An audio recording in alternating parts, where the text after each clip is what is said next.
voltar ao assunto? É o seguinte. Quando a gente pensa em programação, em rede, a gente tem algumas coisas que a gente considerar, né? Primeiro, que os sistemas finais são diferentes. O que eu quero dizer com isso? A gente tem plataformas diferentes. Eu posso ter uma plataforma com processadores mais diferenciados possíveis. Pode ser o celular, pode ser o tablet, pode ser o computador. Os sistemas operacionais são diferentes. Né? Pode ser o macOS, pode ser o Android, pode ser o Linux. Pode ter uma variedade de sistemas operacionais diferentes. Entendeu? Então eu tenho um contexto de sistemas finais que são diferentes. Né? Eu tenho que fazer com que todo mundo se comunique pela rede. Né? Eu tenho que ter o que a gente chama de design responsivo. Já ouviu esse termo? já. O que é que significa? Não sei. Certo? Quando eu falo design responsivo, sabe o que é que significa? Não? Não, eu acho que Quando eu sei. você... Eu acho que eu sei. O que é? Não sei não. Melhor calar, falar Quando besteira. você desenha uma interface web, certo? A sua interface, ela tem que ser bem exibida, certo? Entendida, independente da tela. Se é um tablet, se é um celular, você só respeita as proporções, mas ela tem que ser bem exibida, ou seja, você botar a interface muito carregada, aqui ela vai ficar ruim. O professor estava falando isso aí, de desenvolvimento. Então, isso é o design responsivo. Quando você vai, independente da interface, o seu site, se você disser só, o meu site tem um design responsivo, a minha aplicação tem um design responsivo. Independente da interface, ela tem um visual. Significa dizer que o visual daqui é igual daqui? Não. Você pode fazer adaptações. Porque, por exemplo, quando o seu servidor HTTP, isso é configurável. Quando você coloca start, o daemon, né? Lembrando, o daemon é o termo. E aí, professor? Beleza? O daemon é um termo que a gente usa para designar um processo servidor numa infraestrutura. Certo? Principalmente Linux. Tá, professor? Ou Unix. Certo? Se a estrutura, por exemplo, é uma estrutura de serviço Linux ou Unix, quando eu instalo o processo servidor, eu chamo ele de daemon. Olha, meu daemon está carregado. Então, o que acontece? Independente da tela, quando eu faço a solicitação de um cliente HTTP no browser, onde quer que ele esteja, para um servidor HTTP, o daemon que está rodando no computador Linux, Unix ou macOS, que seja, ele consegue, no parâmetro de solicitação, vou mostrar para vocês, quando eu faço a solicitação HTTP, para um determinado site,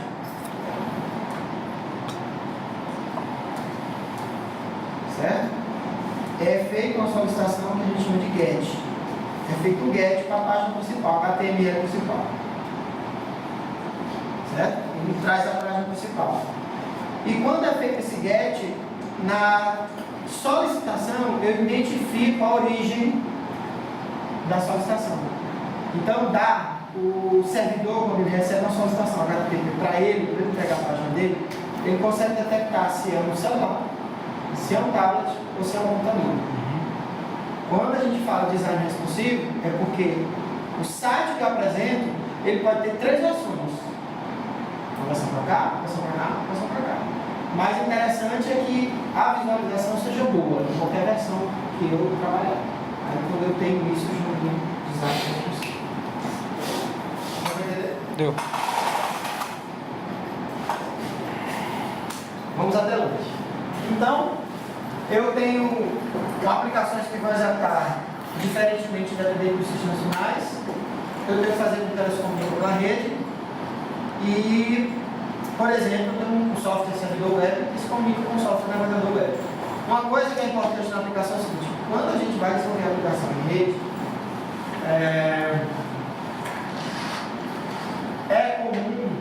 Aliás, posso dizer de uma forma ou outra. É comum a gente não se preocupar como é que funciona a infraestrutura. Ou seja, a gente não vai se preocupar como é que é o tráfego de dados na infraestrutura. Certo? Eu não vou me preocupar com detalhes de como os protocolos vão transportar os meus dados da minha aplicação. Eu não vou me preocupar com nada disso. Certo? Não vou estar preocupado com como é que essa transação vai acontecer. Certo? Do ponto de vista do protocolo, eu tenho que me preocupar com a minha aplicação. Ou seja, eu não preciso escrever software para o dispositivo do núcleo da rede. Vou me preocupar com a infraestrutura. Basicamente, o meu software vai se preocupar com a lógica de negócio. Certo? Os dispositivos do núcleo da rede não executam as aplicações do usuário, elas vão se carregar, a infraestrutura vai se carregar para transportar os dados, pacotes, e as aplicações institucionais permitem o rápido desenvolvimento e propagação. Ok? Então, como é que a gente pensa quando a gente vai... Como é que a gente pensa em termos dessas aplicações? Quando a gente fala em arquitetura das aplicações, numa infraestrutura de rede, a gente tem três arquiteturas possíveis. A cliente-servidor, que é a comum, é o padrão da arquitetura de rede da infraestrutura. E tem uma observação inclui os centros de dados e a computação de nuvem. Eu tenho a P2P, que é outra arquitetura. Quando a gente fala em arquitetura, pensa num processo que está se comunicando com o outro. Esquece da infraestrutura da rede. Quando a gente fala em arquitetura de aplicação web, como um processo cliente se comunica com outro processo servidor. Ou como dois processos se comunicam, esquecendo até esse aspecto cliente servidor. A forma como eles se comunicam, essa semântica que guia a comunicação, é o que faz com que a gente defina se uma aplicação é cliente servidor, ponto a ponto ou híbrido. Dá um exemplo. Dos três casos. Ao invés de ficar mostrando pelo slide, vou dar um exemplo dos três casos. Numa aplicação cliente-servidor, eu tenho um processo localizado em sistemas finais. Está aqui um computador, está aqui uma pilha de protocolos, pelas quais vai passar uma solicitação. Computador, uma pilha de protocolos, pelas quais vai passar a solicitação. E eu tenho dois processos que estão remotamente localizados, mas estão se comunicando. A forma como eles vão se comunicar, a forma como vão ser feitas as solicitações é que vai dizer que tipo de aplicação é. Certo? Então é o seguinte, primeiro tenha em mente uma coisa, o TCP/IP ele é uma pilha de protocolos. O que quer dizer isso? Ele é uma estrutura em camadas, certo? Onde em cada camada eu tenho vários protocolos. Por que eu tenho vários protocolos em cada camada? Porque o TCP/IP atende a necessidade de diferentes tipos de aplicação. Uma aplicação de e-mail é diferente de uma aplicação web. Uma aplicação de baixar arquivo é diferente de uma aplicação de e-mail, é diferente de uma aplicação web. O DNS é diferente de todas as aplicações. Então, se a gente for olhar para as necessidades que as diversas aplicações que a gente usa na internet precisam, o TCP/IP tem que ter vários protocolos diferentes para atender essas diferentes necessidades. Entendeu? Se eu precisar baixar um arquivo, eu tenho um protocolo do TCP/IP que organiza esse processo para mim conseguir baixar um arquivo. Se eu precisar mandar um e-mail, eu tenho um protocolo do TCP/IP que organiza o processo para mim conseguir enviar e receber, ler e-mails. Se eu precisar acessar uma página web, eu tenho um protocolo que vai resolver todas essas questões. Agora, outra coisa interessante que a gente tem que saber. O TCP ele foi projetado somente para transporte de caracteres.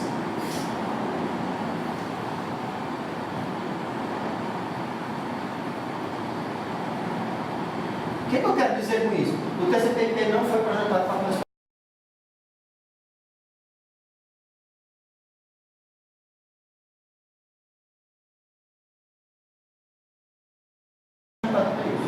Ele foi projetado só para transportar caracteres. Aí a pessoa pergunta, certo, mas eu consigo anexar um arquivo executável ou uma imagem ao e-mail e enviar. Posso ou não posso fazer isso? Posso? Pode. Hã?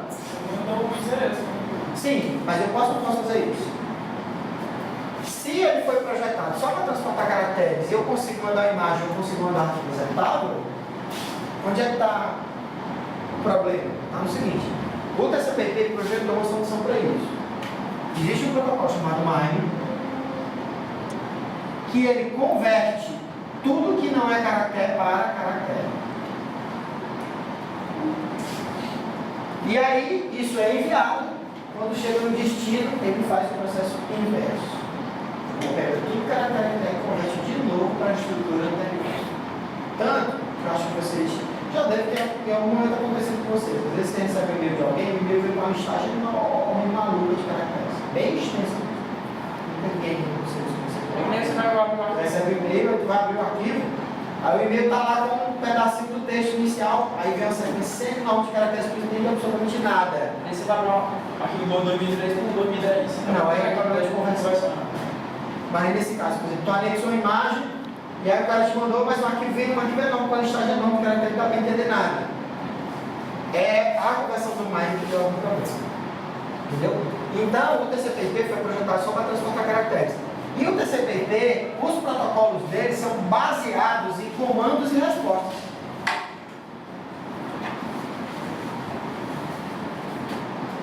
Os protocolos são baseados em comandos e respostas. Ou seja, o que é que eu quero dizer com isso? Toda vez que eu preciso me comunicar, né, eu tenho um processo aqui, que envia uma solicitação para algum protocolo do TCP/IP, por exemplo, a camada da aplicação, e esse protocolo vai organizar esses dados para eles serem transmitidos, são colocados comandos, certo? Junto desses dados para serem enviados para o processo que vai atender esses comandos. O que é que a gente... seria a mesma coisa, a requisição? Não, a mesma coisa. Só que, por exemplo, quando faz a aquisição HTTP, vai o comando GET para pegar para o HTML principal. Depois eu vou mostrar para vocês. Acho que eu tenho.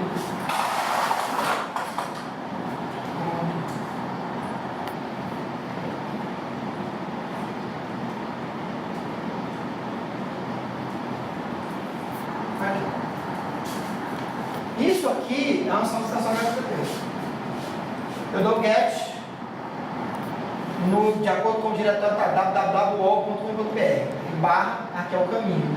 Lá no diretório, lá no computador, aqui é o caminho onde está a página principal.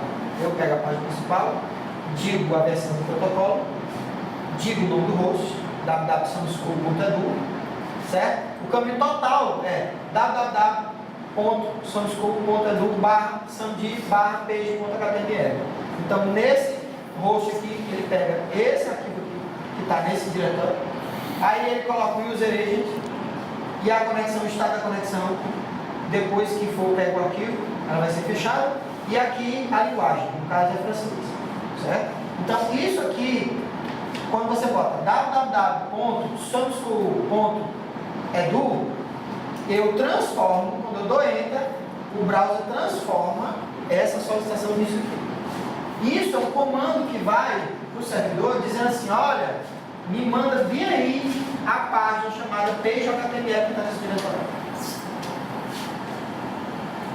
Só que aí entra o trabalho de uma série de protocolos. O DNS vai transformar isso no endereço IP. Naquele endereço IP, o servidor vai localizar esse arquivo dentro desse diretório e vai mandar para mim. Quando mandar, um HTML, se você abrir o HTML, ele é cheio de referências. Se você pegar o HTML puro, o texto, ele é cheio de referências a uma série de objetos que vão ser exibidos na tela. O que é que o browser faz? Trazer todos esses objetos de acordo com a formatação desse endereço.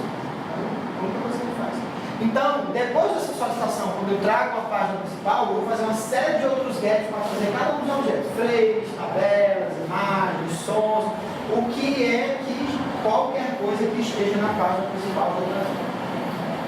E aí, o que o browser faz é, fica trazendo esses objetos, à medida que ele vai trazendo esses objetos. Só que isso é.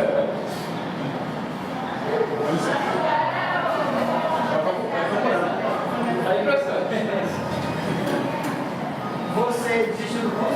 Não, tô indo pra outra instituição. E aí, gente, saudade de minhas? Ô, amigo, Você vai estudar muito?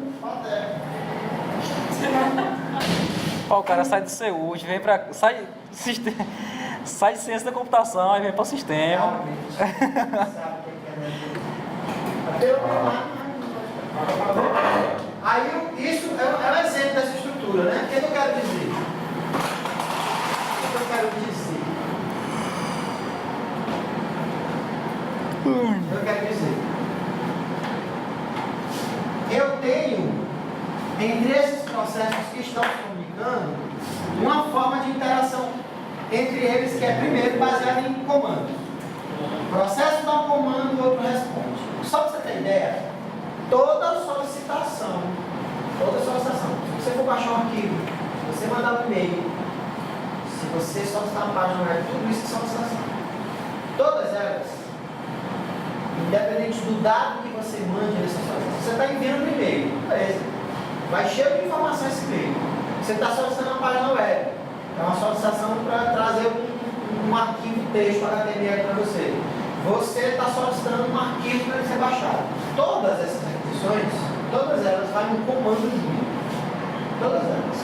Para quê? Para o processo. Servidor de e-mail lá, que é o SMTP. Para o processo, servidor HTTP lá. Para o processo, servidor FTP.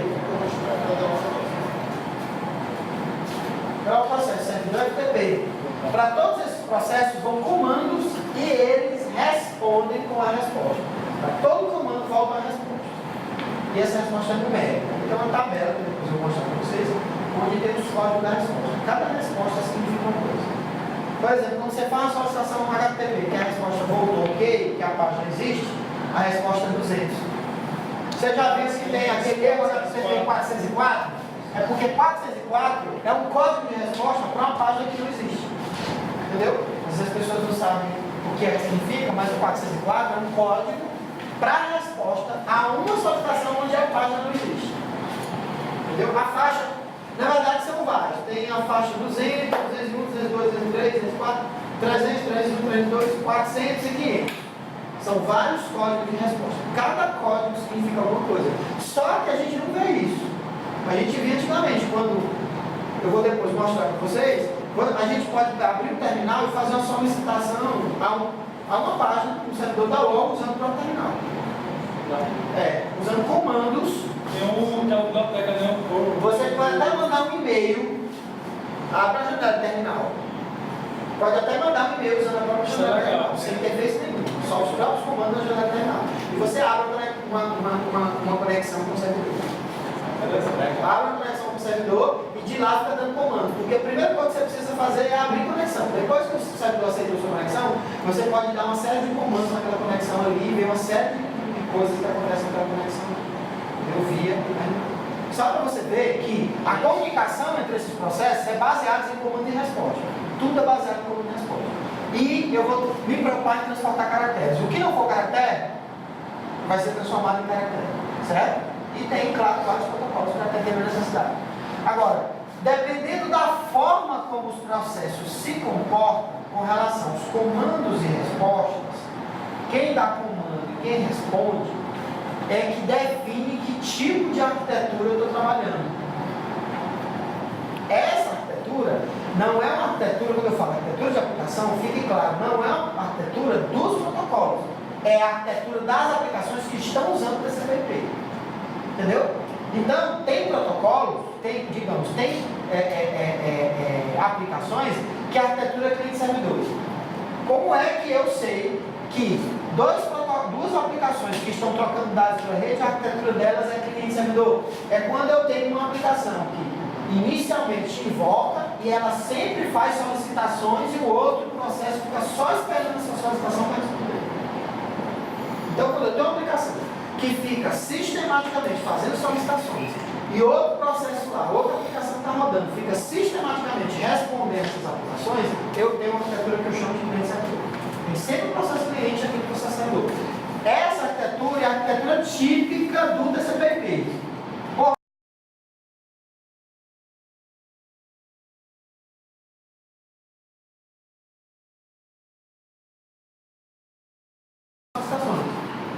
Então, quando eu desenvolvo uma aplicação, que essa aplicação faz sistematicamente solicitações a uma aplicação que sistematicamente responde às minhas solicitações, essa arquitetura é bem servidor.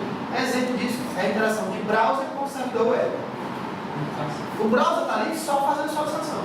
E o servidor web está só ali entregando as solicitações que o browser faz. Um exemplo disso, quando eu mando um e-mail.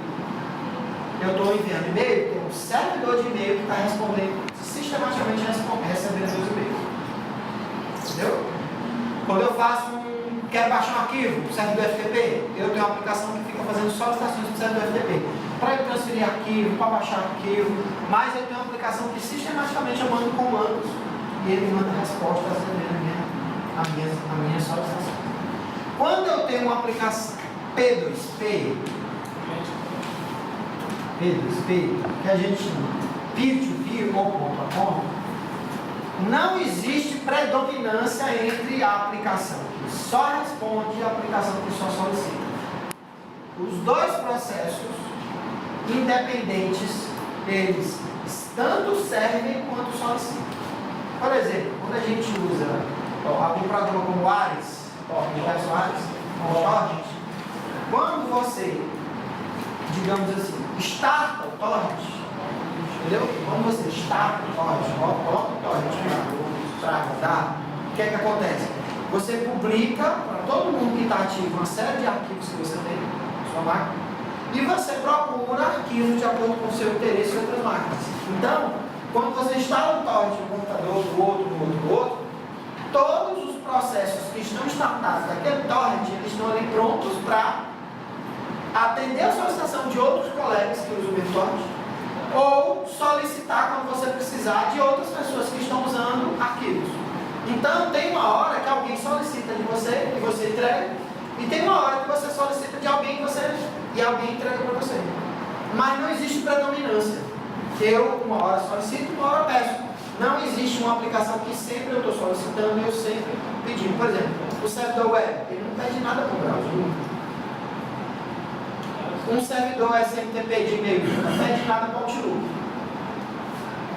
Um servidor FTP nunca vai pedir nada para um cliente de FTP qualquer que você tenha. Que seja. Ele sempre atende as solicitações suas. Mas quando eu tenho uma aplicação que ela tanto atende as solicitações, quando faz solicitações, aí eu chamo de... E existe, por último, a aplicação híbrida, que é a junção de cliente-servidor e P2P. Um exemplo disso, Skype, Gtalk, qualquer aplicativozinho de chat, como tinha antigamente, por exemplo, na MSN, são aplicações híbridas cliente-servidor e P2P. Por quê? Se você prestar atenção, quando você inicializa o Skype, certo? Quando você inicializa o Skype, o que acontece?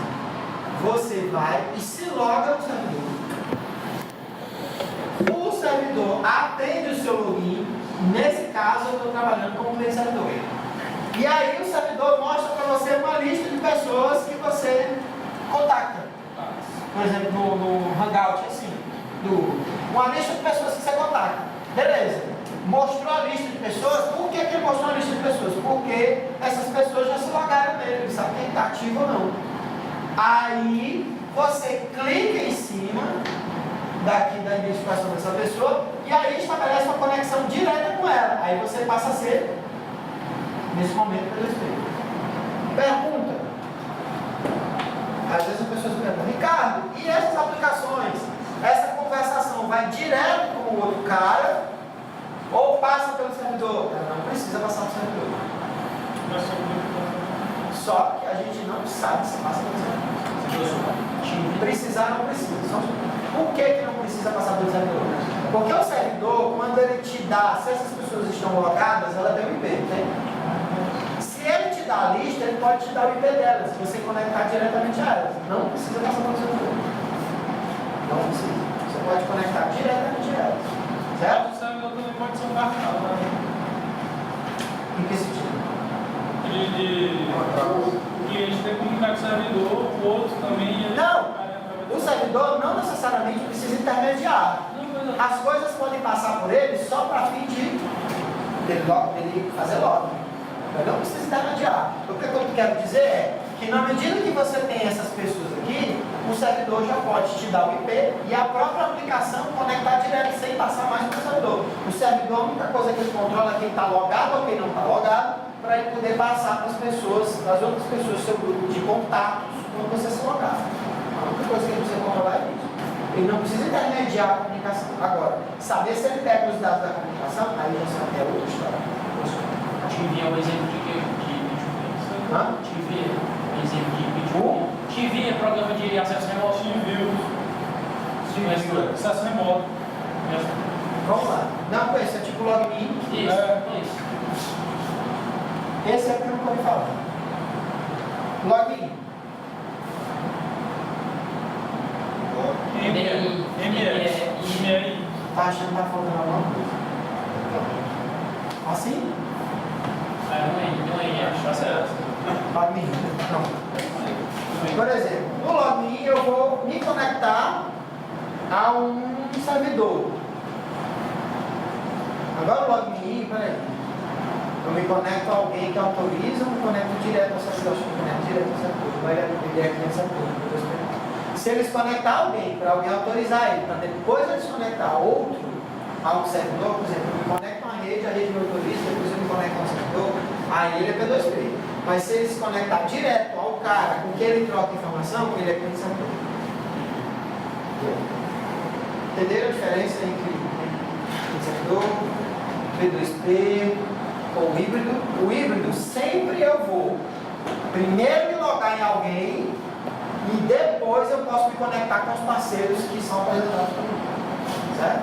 Essa é a estrutura. Então, só um caso desse aí que envolve tudo aí, eu acho que seria a questão do Hangout, sabe? Porque o Hangout pode ter a opção de você criar conversação entre si e automaticamente você transmitir o seu produto. Mas nesse caso, independente desse modo dele, dessa variação, desse modo de operação, ele é híbrido. Por quê? Porque eu primeiro me logo, né? No Google. Pronto, aí o cara tem uma lista de parceiros. Depois eu logo direto. Dependendo se eu vou conversar direto, ou vou conversar intermediário com alguém. Mas, havendo a possibilidade de eu conversar direto na conversação direta, ele é híbrido. Só no caso, por exemplo, vamos supor, beleza, duas pessoas conversando, era por exemplo uma conferência. É o que? É como se um mandasse o broadcast para todos que estão lá. Está fazendo uma videoconferência? Sim. Pronto. A videoconferência, normalmente, quando eu faço videoconferência, aliás, existem dois tipos de aplicação de videoconferência. Tem uma aplicação de videoconferência que você se conecta com o servidor central e aí ele intermedia a videoconferência e você pode conectar direto à pessoa. Se você está no modo, você conecta direto à pessoa e fica conversando direto com ela, sem intermédio de nenhum outro servidor, direto. Por exemplo, tu tem uma aplicação aqui e ela tem uma aplicação lá, os dois processos estão rodando, os dois processos estão rodando. Aí a pessoa te liga e diz assim, nota bem meu IP. Aí tu faz uma solicitação do IP dela e automaticamente tem essa conexão. Nesse caso aqui, Mais de duas pessoas. depende, pode ser P2P também. Pode ser. Eu posso fazer a conexão com um e o outro entrar nessa conexão e a gente trocar dados entre si. E a aplicação, o software, a aplicação gerenciar que tem 3 IPs conectados. Entendeu? E mandar dados para eles. Pode ser. P2P. Não é cliente, não. Cuidado. P2P. Entendeu? Pode haver. Eu mandei tipo assim um broadcast, você manda. Não é um broadcast. Se tu mandar um broadcast na internet, Não, mas assim, como se fosse é um uma... broadcast. Lembra que é um grupo. Lembra que é um grupo. Se eu mandar em Unicast, o problema é que eu tenho que mandar 1, 2 solicitações. Só tem 2. Se tiver 5, 1, 2, 3, 4, 5. Se for um Unicast, não. Eu mando uma e ela é difundida por 5. Basta uma solicitação. Eu preciso de uma conexão. Basta fazer uma solicitação de envio. E essa solicitação de envio que esse IP trata de replicar por 5. Se eu fizer unicast, eu tenho que abrir 1, 2, 3, 4, 5 conexões e mandar na mesma tela 1, 2, 3, 4, 5 vezes. E haja manda.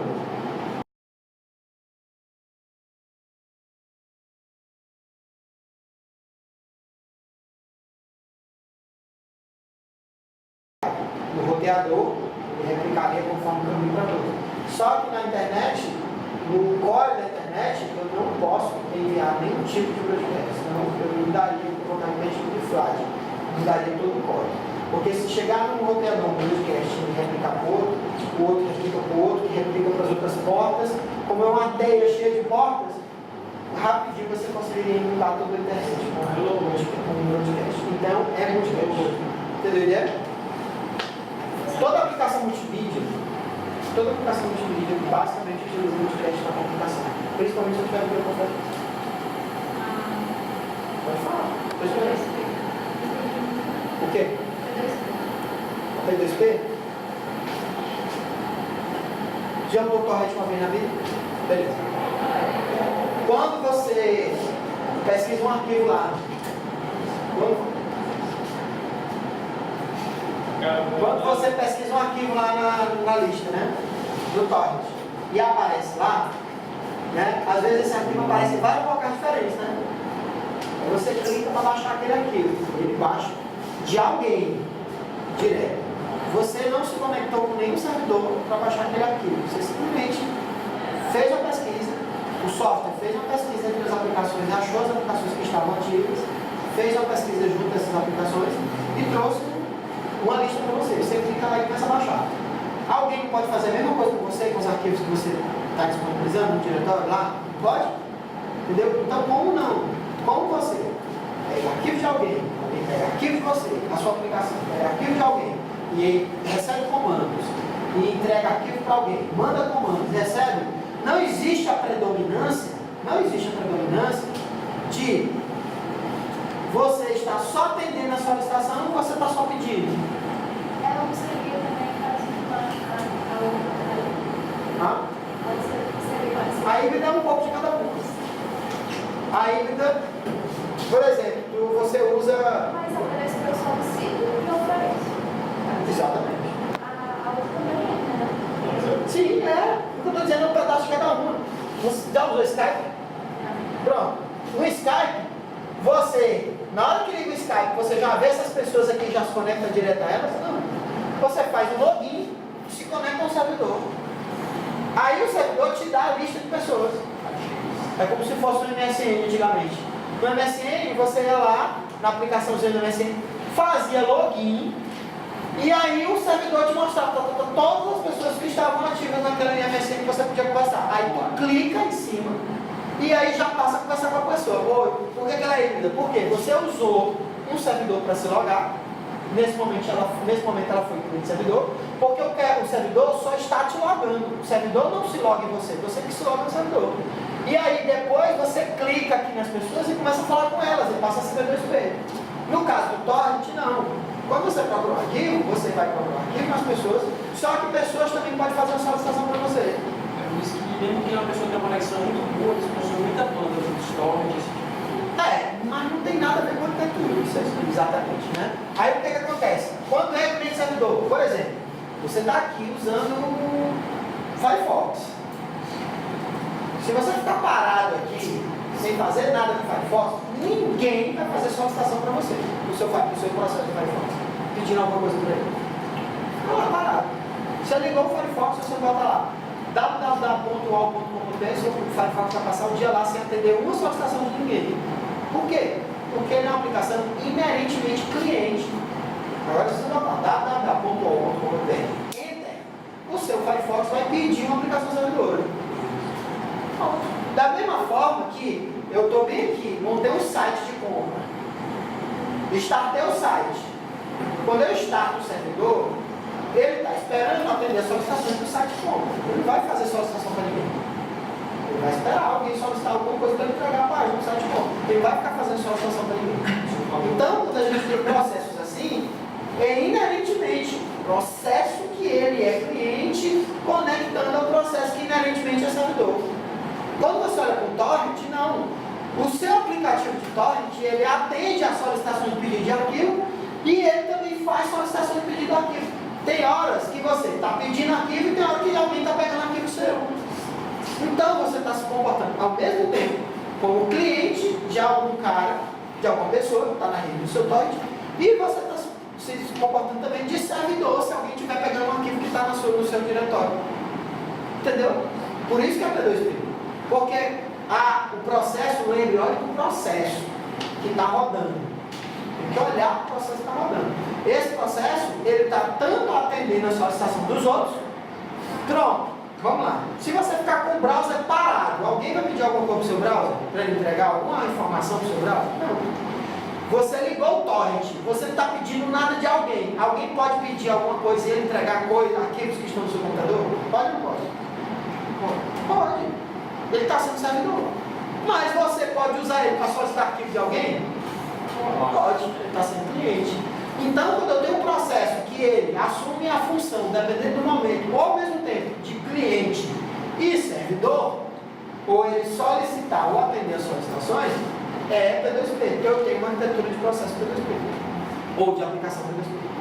Quando eu tenho uma aplicação que ela só, toda hora, a característica principal dela é só solicitar e ser atendida por um processo servidor, eu tenho uma arquitetura também de servidor. Mas se eu tenho uma arquitetura que, inicialmente, ela se loga no servidor, me conecta no servidor, para depois ficar podendo me conectar direto aos meus parceiros que estão em alguma lista, aí eu tenho uma aplicação P2P, como o Hangout, como o Skype, como é o MSN, como é qualquer outra aplicação que tem esse tipo de característica. Se eu falar em site que eu comprei, quando a gente efetua uma compra no site, dentro do site, que aí ele se direciona para o servidor, quando a gente vai passar o carro, ele se direciona para outro servidor para subir. Depende. Depende da lógica da aplicação. Eu posso, na minha página só, atender, ou eu posso direcionar para um plugin, ou para um, digamos assim,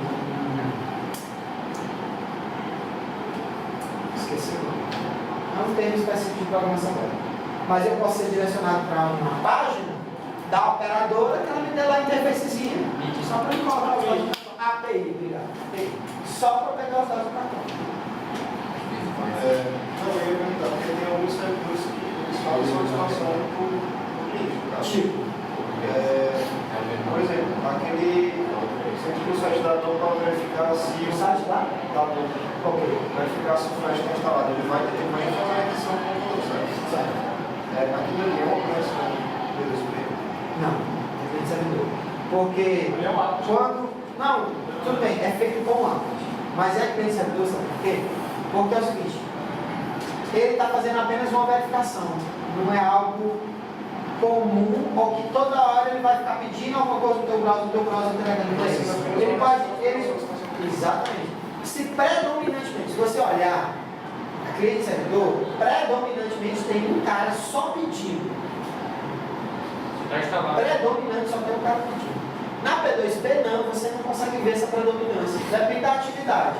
Mas você tanto pode servir como servidor o tempo todo, se você não estiver pedindo nada de alguém, ou toda hora você está pedindo arquivo e você é só cliente. Mas a sua aplicação está preparada para trabalhar das duas formas. Na cliente servidor não. Claro, o servidor da Adobe foi, o antivírus foi lá e pediu informação do meu browser, tudo bem. Não é porque ele pediu informação do seu browser, não é que ele colocou um cookie, leu o cookie lá no diretório, que pegou essas informações, que ele é P2P não. Quando existe a P2P, ela é nitidamente, o processo lá, ele pode estar servindo, independente da atividade, como servidor. E o browser não. Se você não conectar o servidor, a Adobe nem vai conectar você. Você foi quem iniciou. Nesses casos, assim, o que eu vi também parecido é o quê? Você entra na página, no caso, né? E aí eles perguntam se ele pode, tipo assim, eu acho que o último que eu vi foi do Java, né? Que ele vai verificar para ser do Java lá.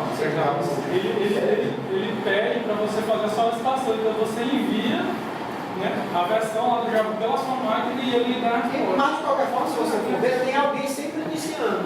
Quem é que está iniciando? O cliente. O servidor, o papel do servidor é responder prontamente. É que nem o site da Dell. O cara vai ver que ele quer baixar o drive, alguma coisa. O cara acessa, instala esse plugin, não sei o que, mas aí, tipo assim, a questão de você estar pedindo para instalar um plugin do browser.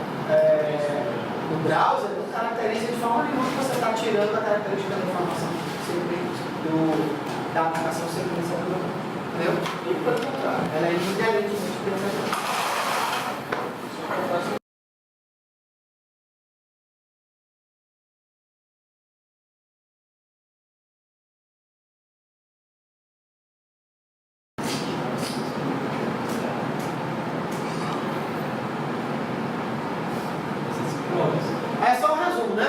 servidor é um hospedeiro sempre ligado, tem endereço IP permanente e, por exemplo, eu posso ter server farms. Alguém lembra o que é server farm?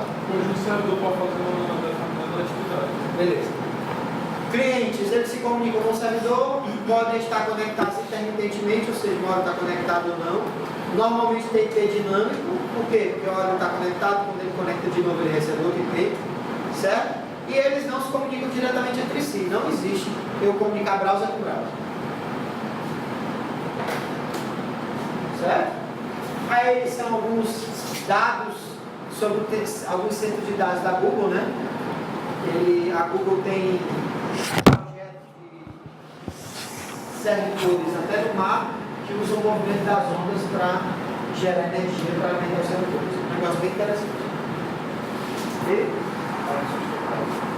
A P2P eu não tenho um servidor ligado para atender minhas solicitações. Os sistemas finais são arbitrários, se comunicam diretamente. E os pares são conectados intermitentemente, ou seja, uma hora o computador que eu peguei um arquivo pode estar conectado, outra hora está outra. É uma rede altamente escalável, mas difícil de administrar. Quando eu falo altamente escalável, significa o quê? Eu perguntasse. O que é que eu quero dizer quando eu digo que a rede é altamente escalável? Ela pode ser expandida. Pode ter? Ela pode ser expandida. Ela pode ser essa capacidade. O que significa? Serve mais.